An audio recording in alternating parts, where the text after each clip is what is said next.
Okay, so another thing I haven't really shared, which is one of the weirdest things I've ever encountered.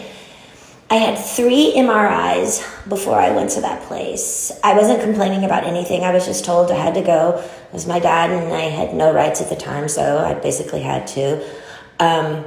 So I did it, and I was immediately like, why am I having to go to do these MRIs so many times? Because when I was younger, I had a cyst on my chest when I was like 8 years old.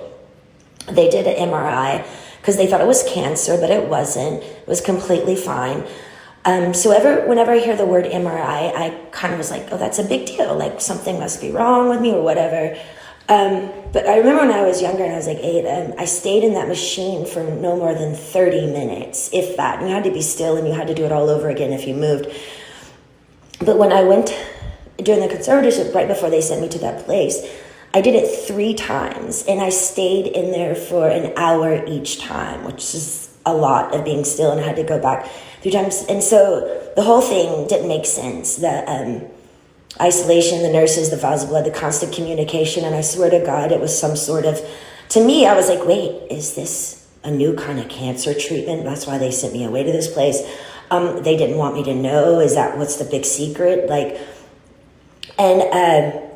So yeah, I was basically really kind of confused, honestly, yeah, again, I wanted to believe that because maybe it made more sense, but none of that was true. None of that is true. I'm fine. I'm alive. And if my dad, the conclusion, the hardest thing is to just know that they were just being mean. And I really felt like my dad was trying to kill me. And I hope he burns in fucking hell.